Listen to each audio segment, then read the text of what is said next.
Bonjour à tous, je vous retrouve aujourd'hui en un seul morceau et comme vous avez pu le constater, ça avait plutôt mal commencé.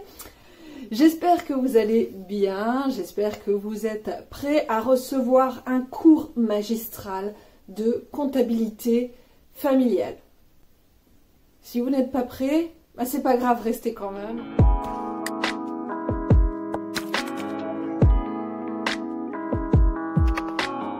Dans cette vidéo, on va surtout parler de comment établir son budget, comment gérer son budget et surtout par où commencer.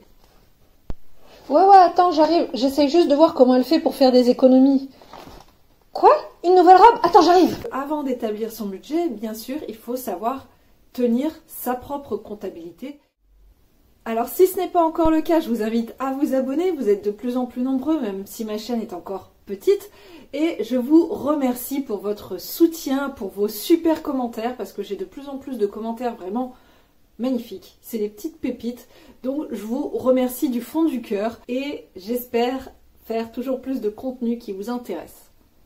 Alors, passons au vif du sujet, puisque nous sommes là ici aujourd'hui pour parler d'un sujet qui est ô combien pesant pour certains. On va pas se mentir, faire ses comptes, ça ne plaît à personne. À part oncle Picsou qui est content parce qu'il a plein d'argent. Mais sinon, dans la vraie vie, je pense qu'en fait, on est tous pareils. Mettre le nez dans ses comptes, ça fait pas plaisir. Et celui qui a plein d'argent et qui est riche à millions, en fait, ses comptes, c'est même pas lui qui s'en occupe. Alors la première étape, elle est super importante parce que c'est celle qui va vraiment nous permettre de prendre conscience, d'avoir cet électrochoc. C'est vraiment le point le plus dur. J'appelle ça mettre son nez dans son caca. C'est un peu comme les petits chats ou les petits chiens, quand on les a au départ, ils ont fait une bêtise et on leur met le nez dedans pour faire comprendre que ça, faut arrêter. On va garder tous ces reçus quand on paye en liquide, quand on paye en carte bleue. On va checker ses comptes, on va regarder vraiment tout et on va trier ça, on va le noter et on va le trier en fonction des dépenses. Donc par exemple, si ce sont des courses alimentaires, on fait une colonne alimentaire. Si ce sont des courses plaisir, on va le mettre dans une case dédiée et on va trier par mois. Et ça va nous permettre tout simplement de voir à la fin, quand on fait le total par mois, de se rendre compte où passe l'argent. Donc on fait ça vraiment avec toutes les sorties. Et les sorties, c'est quoi? Eh bien, c'est vraiment tout ce qui sort du compte. Tout là, c'est le point de départ. C'est ce qui fait le plus mal en général, mais c'est le plus important.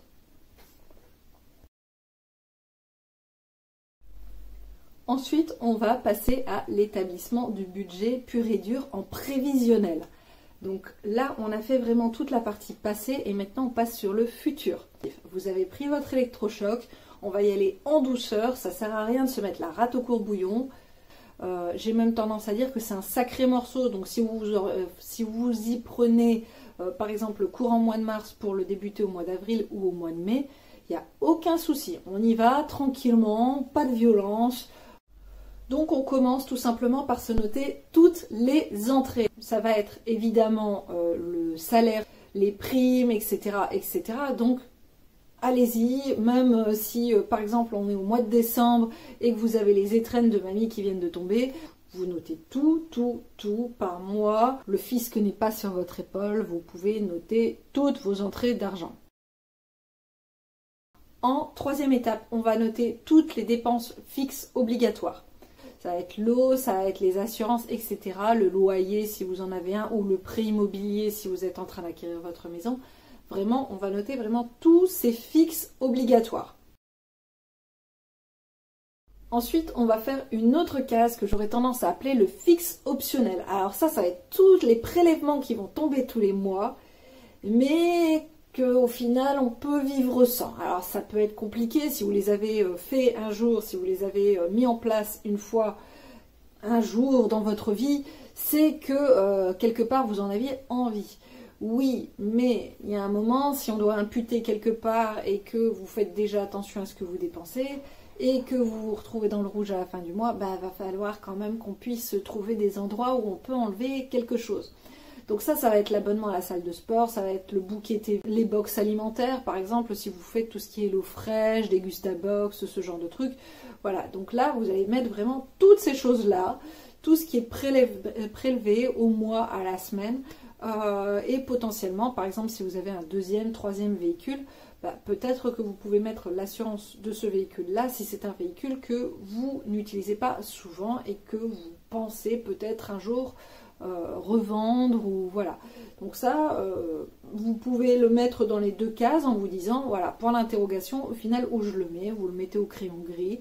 Et voilà, je le dis parce que c'est quelque chose qui m'est arrivé il n'y a pas longtemps. Et finalement, on a décidé de vendre ce véhicule qui était supplémentaire. Et du coup, l'assurance a disparu.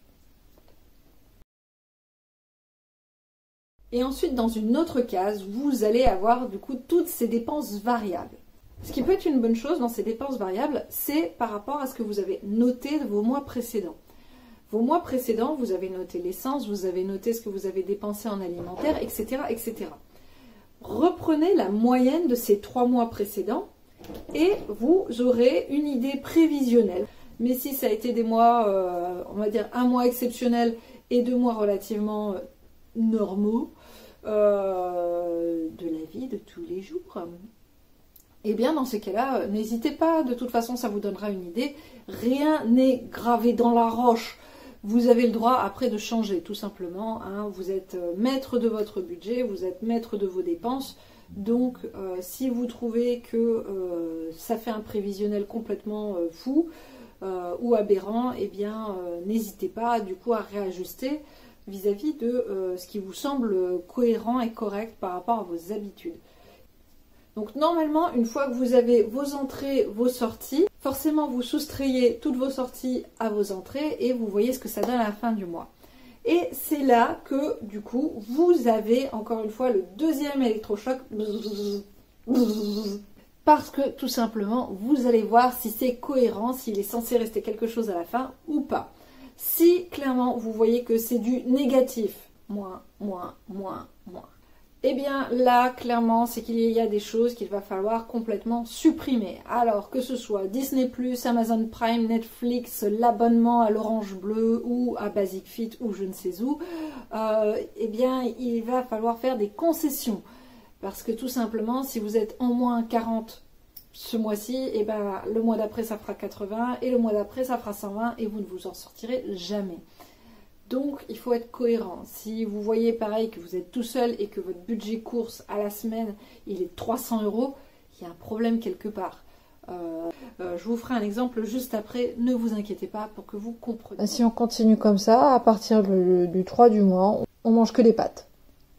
Et encore, les pâtes ont augmenté, donc on mange des cailloux. Alors maintenant, on va passer aux astuces. Les astuces que j'aurai à vous proposer, c'est que tout simplement, si vous voyez que vos entrées d'argent sont largement au-dessus de ce que vous allez dépenser, eh bien dès le début du mois, vous prenez cet argent, vous le mettez sur un autre compte, comme ça, on n'y pense plus, ça ne fait pas partie du budget et il est de côté. Réalisez bien que si ce mois-ci, il y a des étrennes qui tombent, ou si ce mois-ci, il y a une prime qui tombe, le mois prochain, il n'y a pas cette prime. Donc il faut que ça reste quand même cohérent. N'hésitez pas à voir un petit peu moins plutôt que voir un petit peu plus. En général, on a moins d'argent que plus. Hein. Il y a toujours un truc qui nous tombe sur le coin de la tronche, la facture de la voiture qui n'était pas prévue ou ce genre de choses. Donc voilà, hein, on ne va pas se mentir. Voilà. L'épargne de sécurité, c'est 3 fois le montant de son salaire. Donc, par exemple, si votre salaire est de 1 000 € par mois, l'épargne de sécurité qu'il faut garder de côté, c'est 3 000 €. C'est ce qui va vous permettre de parer aux éventualités de la vie, comme par exemple, j'en parlais juste avant, une panne de voiture ou ce genre de choses. Si ça continue, ça va arriver à quelqu'un et on va me dire que j'ai porté la poisse. Donc, on va parler d'autre chose, je sais pas, chat qui se casse une jambe ou ce genre de choses. Enfin bref, il peut y avoir énormément de choses. L'autre astuce que j'aurais à vous proposer, c'est tout simplement d'avoir au moins 2 comptes. Alors, pourquoi 2 comptes? Eh bien, il y en a un où vous ne mettez vraiment que ce qui va servir pour les charges fixes. Donc le loyer, l'électricité, etc., etc. Et sur lequel vous allez percevoir votre salaire. Une fois que vous savez ce que vous avez en charge fixe à payer, eh bien le montant restant qui va vous servir pour vos charges variables, vous le virez sur un autre compte.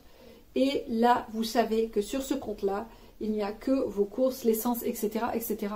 Ce sera beaucoup plus clair dans votre tête. Il faut savoir en plus que si sur le compte où vous avez le loyer, etc., vous n'avez pas de carte bleue, vous n'avez pas de chéquier et que vous ne payez tout que par prélèvement, eh bien ça peut être une cause de marchandage avec le banquier. Et du coup, il y a des chances que vous ne payez rien, voire très peu de frais bancaires sur ce compte. Capitaine comptable, moi je viens faire tes comptes à ta place, t'as compris? Aucun chat n'a été maltraité durant le tournage, ne vous inquiétez pas. C'est triste d'avoir un chat quand on est allergique aux poils de chat. Donc bref. Autre astuce, j'aurais tendance à dire, si vous avez une passion qui vous coûte de la money, du flouze, des pépettes, du cash, eh bien, n'hésitez pas également à la budgétiser. Alors, il faut vraiment que vous soyez consciencieux dans vos comptes, que vous soyez carré et que vous notiez tout.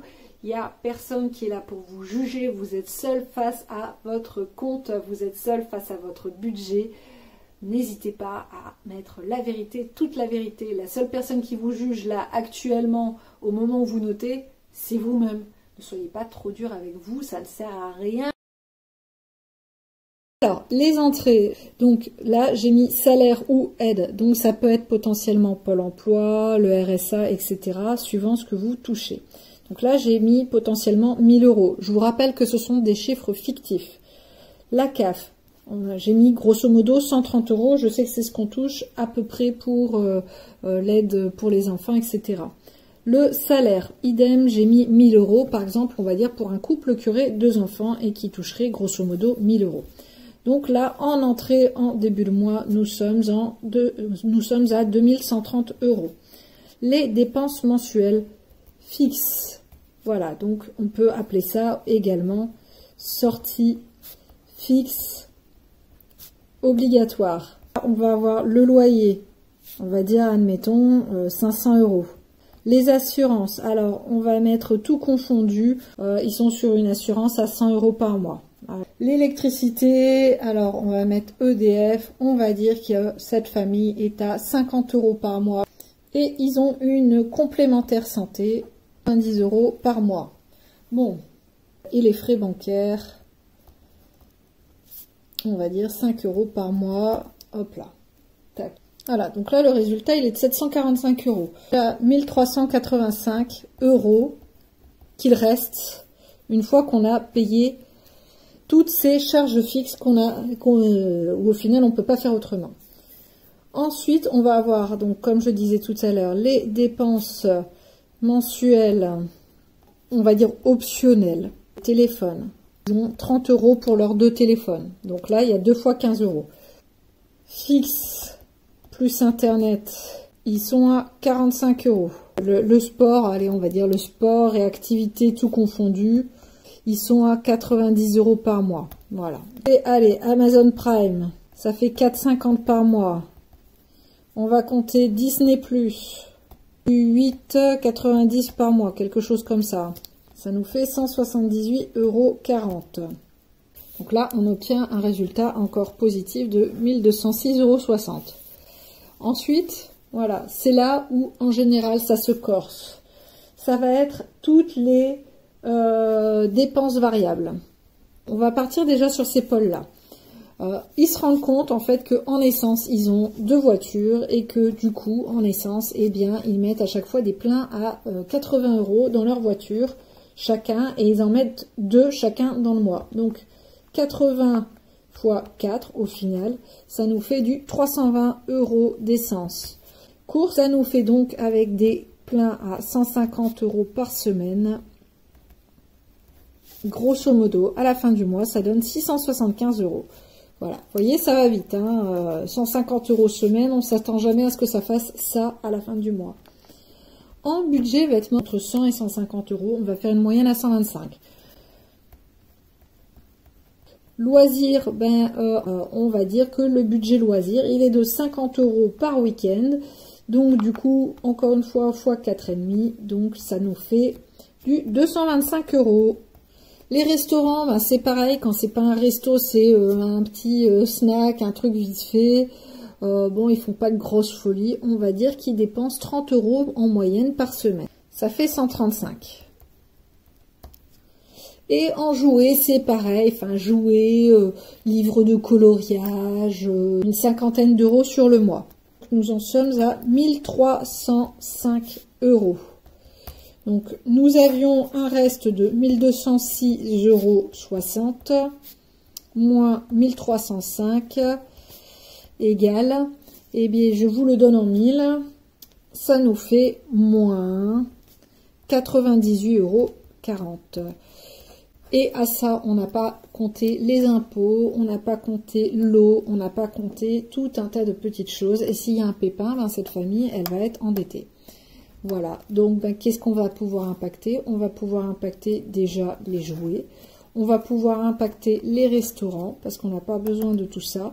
Surtout que cette famille, comme son budget de base, ses entrées d'argent, si on ne compte pas la CAF, c'est 2000 € par mois. Donc 2000 x 6, son épargne de précaution est censée être de 6000 €.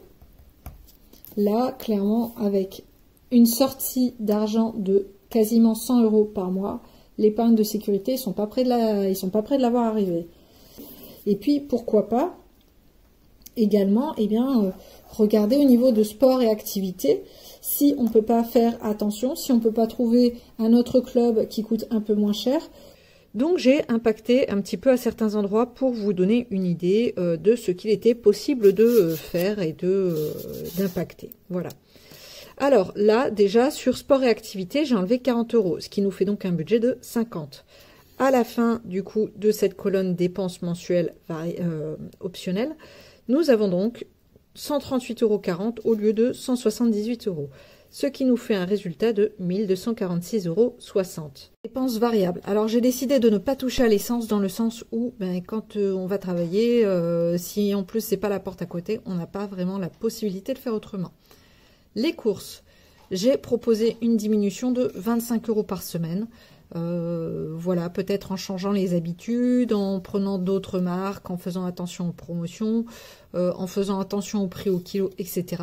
Bref, à la fin, ça fait une économie mensuelle de 112,50 € et donc un budget qui passe à 562,50 € au lieu de 675 €. Les vêtements, idem. J'ai proposé qu'on enlève 45 € par mois de budget vêtements, ce qui fait quand même un budget confortable de 80 € par mois. Idem, peut-être changer ses habitudes et acheter du seconde main plutôt que dans les magasins. Ça fait quand même à la fin de l'année un budget de plus de 800 €. Hein, je trouve que c'est quand même conséquent. Loisirs, idem, j'ai proposé juste d'imputer de 10 € par semaine. Ce qui fait que voilà, ça permet de sortir quand même, mais en faisant attention. Ce qui donne un budget à la fin du mois de 180 € au lieu de 225 €. Restaurant, j'ai proposé que au lieu que ce soit réparti sur le mois, eh bien, il y ait une semaine et demie où en gros, ben, on ne fait pas de restaurant, on ne fait pas de petites sorties, voilà, petit café ou je ne sais quoi, bref, ce qui fait quand même un budget de 90 € au lieu de 135. Et jouets, donc jouets, carnet de coloriage, tout ça, pareil, on impute de 20 €, ce qui fait 30 €, ce qui fait qu'il y a toujours quand même un budget, mais on regarde un petit peu plus ce qu'on achète, on fait attention.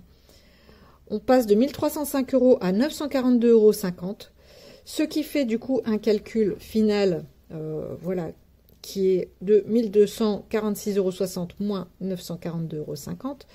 Et donc, on est en positif de 304,10 €.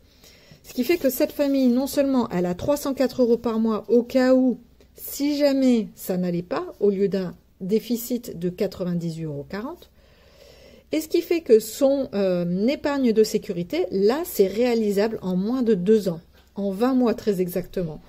Donc, ça veut dire que là, c'est tout à fait faisable et que s'il y a un pépin entre deux, eh bien, c'est pas grave puisque ils sont en positif de 304 € par mois. Je rappelle dans tout cela que c'était des chiffres fictifs, que je n'ai pas tout mis, mais que c'était vraiment pour vous donner une idée.